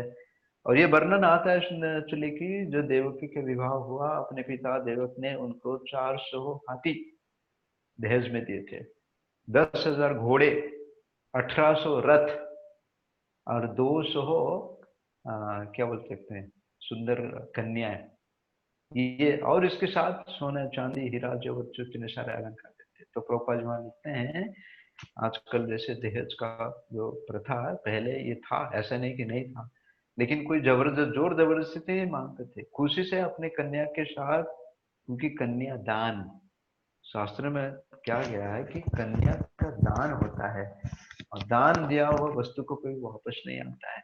तो इसलिए जो गृहस्थ आश्रम में है, अपने धन को अगर पवित्र करना चाहते हैं, वो को क्या करना चाहिए, उचित पात्र में उसको दान देना चाहिए, ब्राह्मण वैष्णव को दान देना चाहिए। लोग दान तो करते हैं, लेकिन सही पात्र में दान नहीं करते, इसलिए उसका कर्म का फल भोगना पड़ता है। दान देने से हम, हमारा जो है ना, दान देने से ही इस दान का मतलब, जो धन का पवित्र, धन का शुद्धिकरण होता है, और कोई उपाय नहीं है। धन का शुद्धिकरण, हम तो धन तो कमाते हैं ना, तो धन का शुद्धिकरण होता है केवल दान देने से, उचित पात्रों में दान देने से। तो इतने सारे सजावट के साथ वो विदा दे रहे थे, और उसी समय क्या हुआ, आकाशवाणी हुआ। क्या आकाशवाणी हुआ, अरे मूर्ख कंस, क्यों आकाशवाणी हुआ, क्योंकि अब सारे देवता को पता है, भगवान तो वचन दिए थे कि मैं आऊंगा, देवकी के गर्भ से तो प्रकट होऊंगा। तो भक्त लोग को, या इनको लगा कि, असुर लोग को, देवता लोग को लगा, अरे अभी कंस क्या कर रहा है, जा रहे दुष्ट है, अभी माता देवकी का सेवा कर रहे हैं। भक्त का अगर सेवा कर लेता है किसी प्रकार से, कितना कोई दुष्ट व्यक्ति क्यों ना हो, भगवान उसको माफ कर देते हैं। भगवान तो आए थे कंस को मारने के लिए, तो भी माफ कर देंगे, इसलिए सारे देवता लोग क्या किए, सरस्वती देवी को बुलाया है, और सरस्वती के माध्यम से आकाशवाणी की, अरे मूर्ख कंस, जिस बहन को लेके जा रहे हो, उसका अष्टम गर्भ तुम्हारा शत्रु बनेगा, तुम्हारा हत्या करेगा। तुरंत डर गया। देखिए इतना बड़ा व्यक्ति, राजा है, उसके बारे में, कंस के बारे में सुनेंगे, चक्रवर्ती सम्राट, देवता लोग भी डरते थे उससे, इंद्र चंद्र भी डरते थे। लेकिन एक आकाशवाणी से क्या हो गया, वो इतना डर गया, रथ को रखा, बाएं हाथ में देवकी का चोटी को पकड़ा, और दाहिने हाथ में तलवार लिया मारने के लिए। इसलिए दुष्ट व्यक्ति के साथ कभी दुश्मनी भी नहीं करना चाहिए, और कोई दोस्ती भी नहीं करना चाहिए। हरे कृष्णा। तो इस प्रकार से जब 7वां घर, इस प्रकार से भी छठा बलराम जी का स्थानांतरित हुआ, गर्भांतर हुआ। इसके बाद भगवान कृष्ण जो है देवकी के घर में प्रकट हुए। कैसे प्रकट हुए, पहले वसुदेव का मन में प्रकट हुए, और फिर वसुदेव का हृदय में प्रकट हुए, फिर हृदय से देवकी के हृदय में प्रकट हुए। तो इस विधि को दीक्षा विधि कहा जाता है। इस विधि को दीक्षा, दिव्यम ज्ञान ददाति, दिव्य ज्ञान को जो दान करते, प्रदान करते अपने हृदय में, हाँ, दिव्य ज्ञान हृदय प्रकाशित, गुरु पूजा में गाते, दिव्य ज्ञान हृदय प्रकाशित हो। ये ज्ञान जो है ना भौतिक ज्ञान नहीं है, इंजीनियर बनना, डॉक्टर बनना, चार्टर्ड अकाउंटेंट बनना। ये ज्ञान आपको ये जन्म मृत्यु जरा अवश्य मुक्त नहीं कर सकता है। तो इसी के माध्यम से जब दीक्षा प्राप्त हुआ, हम तो भगवान प्रकट हुए और भगवान ने फिर आज जो है अभी कल का जो दिन है भाद्र मास कृष्ण पक्ष, और फिर अ, नक्षत्र रोहिणी नक्षत्र, ये सब सारे कुछ उनके भगवान प्रकट हुए। और भगवान प्रकट हुए तो फिर अभी क्या बताया, क्या नंदो की आनंद भयो जय कन्हैया लाल की। यहाँ वसुदेव के नंद का पुत्र नहीं बताया गया, नंद के आनंद। हम्म, क्योंकि ये सारे भगवान कृष्ण है, आनंद का घन है। ये सारे विश्व को आनंद देने वाले के लिए प्रकट हुए। तो इसलिए हम भी जन्माष्टमी का उत्सव इसलिए मनाए जाते हैं कि हम सबको आनंद चाहिए। और ये आनंद का घन कौन है? भगवान कृष्ण है। तो जब तक हम उनको प्रकट नहीं करेंगे, जब उनको भोग अर्पण नहीं करेंगे, जब उनको आरती नहीं उतारेंगे, जब उनको प्रसाद ना नया नया वस्त्र नहीं पहनेंगे, हम अपने आप को कितना भी सजाएंगे हम सुंदर नहीं दिखेंगे। लेकिन हम अगर भगवान को सजाएंगे तो हम सुंदर दिखेंगे। इसलिए प्रहलाद महाराज बताते हैं हम भगवान को जितना देंगे, भगवान को जितना भी देंगे, क्योंकि भगवान कुछ प्रभुपाद बोलते हैं भगवान को कुछ कमी है क्या? सहस्र सहस्र लक्ष्मी बोलते हैं जिस भगवान के, है ना। तो हम ब्रज में देखते हैं कि भगवान आए, देखिए आप पढ़िए दसम स्कंद में क्या भगवान आता है। हाँ, वहाँ तो भगवान कृष्ण का जन्म हुआ तो लोग तो दूध दही माखन में खेल रहे थे। हम होली खेलते 10 रुपया 20 रुपए का कलर लेके खेलते, एक दूसरे से फेंकते हैं। वहां पे तो दूध का बन्या बाढ़ हो गया था, माखन का दही का बाढ़ हो गया था। और तरह तरह की नंद महाराज ने सबको अलग अलग तोहफा दे रहे थे, किसी को सोना, किसी को चांदी, किसी को हीरा, किसी को मोती, किसका क्या नहीं था। क्या था उनके पास? गाय का तो सेवा कर रहे थे, गाय और बैल था, और कुछ था ही नहीं था। कोई उद्योगपति था थोड़ी थे, कोई फैक्ट्री का मालिक थोड़ी थे, नहीं थे ना। क्या था? केवल नव ब्राह्मण है, गो ब्राह्मण जगत हिता कृष्ण है गोविंदाय। तो ये हमारा संस्कृति है, ये हमारा परंपरा है कि हम भगवान कृष्ण को अच्छे तरह से क्या करना चाहिए, उनको अच्छा अच्छा भोग भगवत बोलते हैं भगवान को देने से आपका कोई नुकसान नहीं होता है। भगवान खाते क्या? पत्रम पुष्पम फलम तेम जो में भक्त प्रचित कदम प्रत्याशा। भगवान अगर खाने लगेंगे तो देंगे नहीं हम, है ना। भगवान नहीं खाते, भगवान हमारा प्रेम को खाते हैं, भगवान उनका प्रेम को ग्रहण करते हैं, है ना। इसलिए भगवान को जो भोग लगाते हैं, भगवान को वस्त्र अर्पण करते हैं, उसमें हम पवित्र पवित्र होते हैं, हम शुद्धिकरण होते हैं, है ना। और हमारे अंदर जो भोग करने का वृत्ति है, इच्छा है, वो खत्म हो जाते हैं।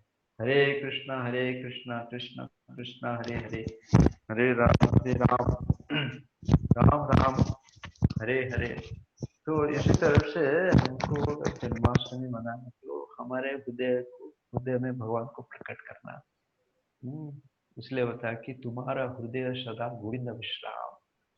भगवान बोलते हैं कि कितना कचड़ा है। हम सबको अच्छा लगता है कि अच्छा जगह में बैठना, शुद्ध शुद्ध जगह, परिष्कार जगह में बैठना, है ना, साफ सफाई। तो भगवान को आप पे कैसे बैठाएंगे अपने हृदय में, जहाँ पे काम है, क्रोध है, लोभ है, मद है, मोह है, आश्चर्य। तो भगवान को अगर बैठाना है तो हमारे अंदर ये जो 6 असुर है, इस 6 असुर को मारना पहले। तो कोई मार सकता है इस 6 असुर को? किसके पास कोई उत्तर है? हरे कृष्णा। शिवा प्रभु, यस प्रभु जी।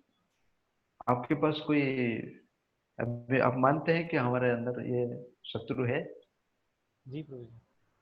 है। मुझे तो कोई बोले कि नैला जांगीर में सारे शुद्ध भक्त है। नहीं प्रभु जी। हाँ, अच्छा है, ओके ठीक है। उनको मार मार सकते हैं आप किसी उपाय से? सिर्फ हरि नाम और कृष्ण प्रसाद, कृष्ण कथा। आपको विश्वास है? यस प्रभु जी। विश्वास मिले हरि तर्क के बहु दूरे। हाँ? तो चैतन्य भागवतम में बताया गया, विश्वास मिले हरि तर्क बहु दूरे। विश्वास से भगवान को प्राप्त कर सकते, तर्क करके प्राप्त नहीं कर सकते।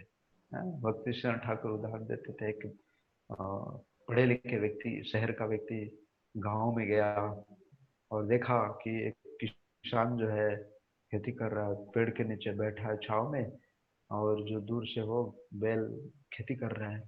तो उसने पूछने लगा, अरे तुम इधर बैठे हो, बैल खेती कर रहा है, कैसे, क्या गारंटी कर रहा है? तो उसने बोला, बैल के गला में मैंने एक घंटी बांध रखा हूँ, घंटी का आवाज सुने तो बोलता काम कर रहा है, मैं अपने काम कर रहा हूँ।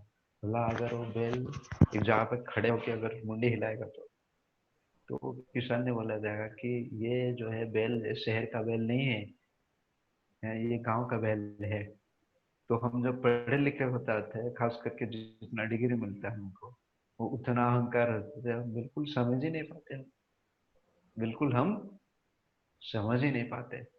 और भगवान को हम अपना तुलना चाहते हैं कि ऐसा कैसे है, ये कैसे है, कैसे भगवान प्रकट हो गए, भगवान ने कैसे पुतना को मार लिए और इतना बड़ा पहाड़ को कैसे उठा दिए।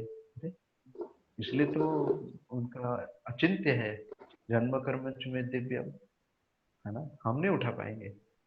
नहीं, भगवान उठा पे क्यों नहीं उठा पाएंगे? भगवान तो लाखों ग्रह ग्रह को ऐसे, बलराम जी आपने फणों में जो सारे ग्रह ये को धारण करके रखे, अलग अलग ग्रह को, उनके सामने एक राई का दाना, आपके सिर पे एक राई का दाना कुछ लगेगा वजन? तो उनके एक राई का दाना के समान है। तो कितने महान होंगे, कितने बड़े होते थे। तो श्रद्धा के साथ, श्रद्धा सबसे, श्रद्धा सबसे विश्वास करी दृढ़ निश्चय, कृष्ण भक्ति कहले सर्व कर्म कृत है।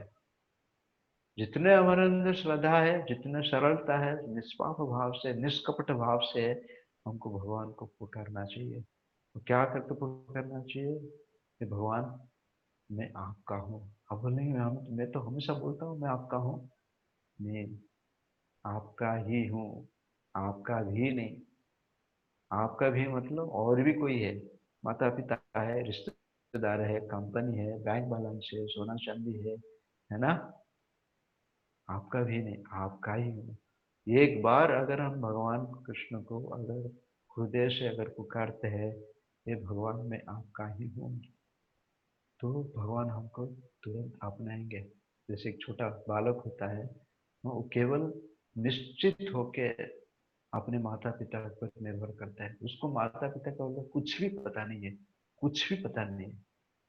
इस भाव से अगर हम भगवान को शरण लेंगे, तो इस जन्म में हमको भगवान मिल ही जाएंगे, मिल ही गए मान लो, मिल ही जाएंगे, मिल गए अचल भक्ति, है ना? तो उसका ज्वलंत उदाहरण हम देख सकते हैं। प्रभुपाद जी के जो शिष्य लोग थे, मांसाहार करते थे, जुआपान करते थे, नशापान करते थे, व्यभिचार करते थे, आज कितना सुंदर भक्त बन गया देखिए, और सारे विश्व भर में प्रचार कर रहे, कृष्ण का गुणगान कर रहे, कृष्ण का प्रचार कर रहे। तो इसलिए असली सुख शांति अगर हमको चाहिए, भाईचारा चाहिए, तो हमारे जीवन में हमको कृष्ण को उदय करना, कृष्ण को उदय करना, और कुछ नहीं है। जैसे एक अंधेरी कोठरी है, हजारों लाखों साल से अगर अंधेरे है, लेकिन अगर बिजली आ, लगता है, आता है, तो सारे अंधकार नष्ट हो जाता है। इस प्रकार हमारा जीवन में अगर कृष्ण रूपी सूर्य का अगर उदय होगा, कृष्ण सूर्य सम माया अंधकार जहां तय कृष्ण ताय नहीं मारा अधिकार, तो माया हमको स्पर्श नहीं कर सकता। हरे कृष्णा कृष्ण कृष्ण हरे हरे, हरे राम राम राम हरे हरे। हाँ, तो भगवान हमको जो भी दिए है, पत्र दिए, पुष्प दिए, फल दिए, तुझे दिए, जो भी दिए है, उनकी सेवा में हमको इस्तेमाल करना चाहिए, है ना? और उनका नाम का स्मरण करना चाहिए। हरे कृष्ण कृष्ण कृष्ण हरे हरे, हरे राम राम राम हरे हरे। तो इसलिए प्रभुपाद जी के असीम कृपा से, आचार्य के असीम कृपा से, सारे भक्त के असीम कृपा से, तो ये हम कृष्ण जन्माष्टमी, सारे हम लॉकडाउन में हैं, अपने घर में बंधे हुए, है ना? अभी भगवान कृष्ण को भी बांध दिया था किसने, कितना 8 साल तो रहे होंगे, 8 पुत्र को जन्म करने के लिए तो 8 साल रहे होंगे कंस का कारागार में, उससे ज्यादा, देवकी और वसुदेव। लेकिन जब कृष्ण जन्म है, उनको कोई बांध सका नहीं, अपने आप बड़ी खुल गया, चले गया, चली पति है। तो हमारे जीवन में अगर कृष्ण को उदय करेंगे तो हमारा जो दुख है, इस संसार का जो ताप है, ये ताप से हम मुक्त हो जाएंगे कृष्ण की कृपा से, आचार्य की कृपा से, प्रभुपाद जी की कृपा से। और प्रभुपाद जी हम देखते हैं कि अभी बलराम जयंती हुआ, बलराम जयंती के दूसरे दिन प्रभुपाद जी 1965 अगस्त में वो भारत छोड़े, अमेरिका गए प्रचार करने के लिए। वो रास्ता में देखिए जन्माष्टमी आया ना, 8 दिन 10 दिन के बाद जन्माष्टमी, 9 दिन के 8 दिन में जन्माष्टमी आया, और प्रभुपाद जी जलदूत में जन्माष्टमी का उत्सव मनाए, है ना। गीता का, कृष्ण का पाठ किए, कथा कान किए, जो भी जहाज में थे, है ना। और क्या किए, सबको प्रसाद भी खिलाए प्रभुपाद जी। तो हम कहीं पे भी रहेंगे, भगवान का नाम कीर्तन कर सकते हैं, उसमें कोई पाबंदी नहीं, उसमें कोई पाबंदी नहीं, क्योंकि भगवान ने हमको क्या दिया, जिहा दिया। हरे कृष्णा कृष्ण कृष्ण हरे हरे, हरे राम राम राम हरे हरे। और अंत में मैं आप सभी को कृपा की भिक्षा करते हैं कि आप सबसे की कृपा की याचना करता हूँ कि हमारे ऊपर आप कृपा कीजिए, और हमने आपने मौका दिए भगवान कृष्ण का गुणगान करने के लिए, ताकि मेरा हृदय का शुद्धिकरण करने के लिए।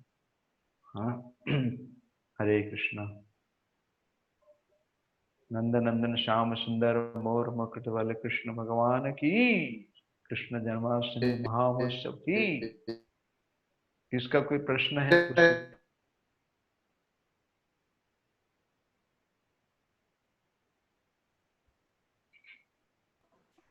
हरे कृष्ण प्रभु जी।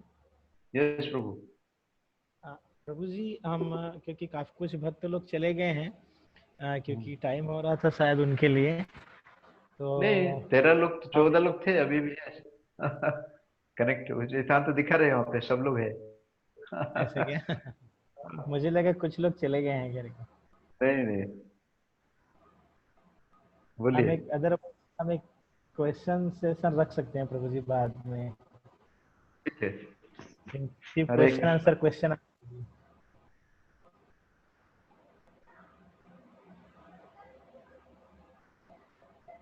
हरे राधे। कृष्णा।